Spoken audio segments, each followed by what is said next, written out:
امریکہ اور سعودی عرب کی بھارت سے بڑھتی ہوئی رفاقت کے بعد پاکستان اور سعودی عرب کے مابین بھی فاصلوں میں اضافہ ہو گیا ہے، اور اب یہ سوال کیا جا رہا ہے کہ کیا پاکستان نے امریکہ اور اس کے مسلم اتحادی سعودی عرب کو چھوڑ کر چین، ترکی، ایران اور پاکستان پر مشتمل ایک نیا اتحاد تشکیل دینے کا حتمی فیصلہ کر لیا ہے۔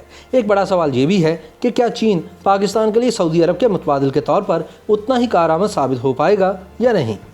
مقبوضہ جموں و کشمیر کے معاملے پر جب پاکستان کو سعودی عرب کی حمایت حاصل نہیں ہوئی تو اس نے اس معاملے پر پہلی دفعہ کھلے عام اپنے تحفظات کا اظہار کر دیا اور سعودی عرب کے کردار پر تنقید کی۔ یاد رہے کہ گزشتہ دنوں وزیر خارجہ مخدوم شاہ محمود قریشی نے مسئلہ کشمیر پر انڈیا کے خلاف اسلامی ممالک کی تنظیم یعنی OIC کا ساتھ نہ دینے پر سعودی عرب کو تنقید کا نشانہ بنایا تھا۔ شاہ محمود قریشی نے کہا کہ میں ایک بار پھر OIC سے وزرائے خارجہ کا اجلاس بلانے کی درخواست کر رہا ہوں۔ اگر آپ اب بھی اس کا انعقاد نہیں کرتے ہیں تو میں وزیر اعظم عمران خان سے مطالبہ کرنے پر مجبور ہوں گا کہ وہ ان اسلامی ممالک کا اجلاس طلب کریں جو مسئلہ کشمیر پر ہمارے ساتھ ہیں اور مظلوم کشمیریوں کی حمایت کرتے ہیں۔ یاد رہے کہ سعودی عرب مسئلہ کشمیر پر ایک طرح سے بھارت کا ساتھ دے رہا ہے اور پہلے ہی انڈین آئین میں جموں کشمیر سے متعلق آرٹیکل 370 کے خاتمے کو بھارت کا داخلی معاملہ قرار دے چکا ہے۔ واضح رہے کہ OIC میں بنیادی طور پر سعودی عرب کا اثر و رسوخ ہے۔ پاکستان کے تنقیدی تبصرے کے بعد سعودی عرب نے پاکستان کو سن 2018 میں دیے گئے $3.2 ارب قرض میں سے $1 ارب فوری طور پر واپس مانگ لیے تھے۔ اس کے علاوہ سعودی عرب نے قرض کی عدم ادائیگی کے سبب رواں برس مئی سے پاکستان کو ادھار تیل دینا بھی بند کر دیا ہے۔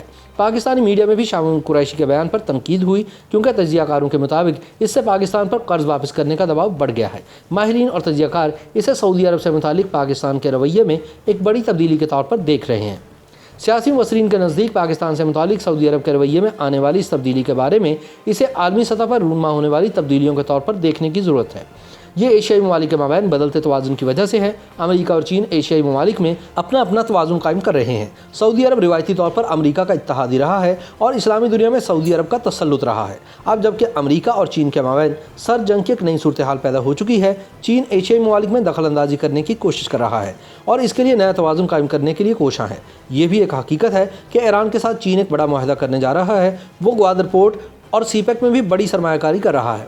اسی طرح سے پاکستان اور ایران دونوں چین کے قریب تر آ رہے ہیں۔ عالمی امور کے بعض ماہرین کے مطابق در حقیقت چین اسلامی دنیا میں سعودی عرب کا متبادل بننا چاہتا ہے اور اس کے لیے وہ ایران، ملائیشیا اور پاکستان جیسے ممالک کی طرف دیکھ رہا ہے۔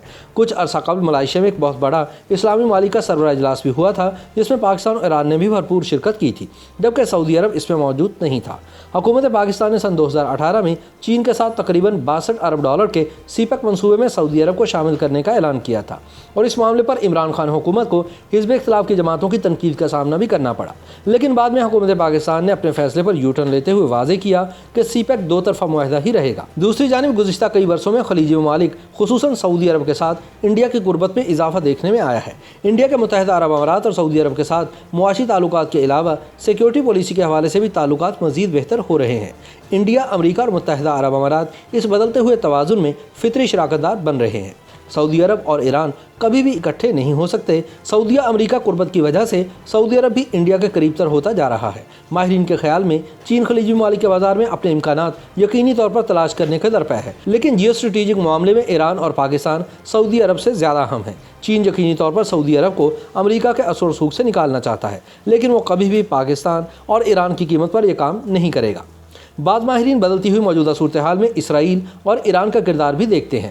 امریکہ اس وقت ولی عہد شہزادہ محمد بن سلمان کی حمایت کر رہا ہے، مگر اس کے باوجود مستقبل میں عدم تحفظ کا احساس باقی ہے اور اس کی بنیادی وجہ اسرائیل اور ایران ہے۔ محمد بن سلمان کی آمد کے بعد سعودی عرب کے اسرائیل کے ساتھ تعلقات تاریخ کے بہترین دور میں ہیں۔ ان کے تعلقات پہلے کبھی اتنے اچھے نہیں تھے، لیکن آج یہ دونوں ممالک ایران کے خلاف متحد ہیں۔ اس کے ساتھ ہی اسرائیل کو ایک مؤثر ترین مسلم ملک سعودی عرب کی حمایت حاصل ہو رہی ہے۔ سعودی عرب نے اب اپنی شناخت ایک کٹر وہابی مملکت کی بجائے ایک سنی ملک کے طور پر بنا لی ہے۔ اس سے یہ بھی پیغام دینے کی کوشش کی گئی ہے کہ جو بھی ایران کے خلاف ہے وہ سعودی عرب کا شراکت دار ہے۔ اب سعودی عرب، انڈیا اور اسرائیل ایک طرف ہیں کیونکہ وہ امریکہ کے ساتھی ہیں، دوسری طرف مشرف کے دور سے پاکستان آہستہ آہستہ چین کے قریب تر ہوتا جا رہا ہے۔ اسرائیل اس توازن کو بنانے میں بڑا کردار ادا کر رہا ہے اور وہ ایران کا سخت ترین مخالف ہے۔ اس تمام تر بحث کے باوجود عالمی امور کے اکثر ماہرین اس نقطے پر متفق ہیں کہ اگرچہ پاکستان اور سعودی عرب کے درمیان یقینی طور پر کشیدہ صورتحال پیدا ہو چکی ہے، تاہم اسے دشمنی نہیں کہا جا سکتا۔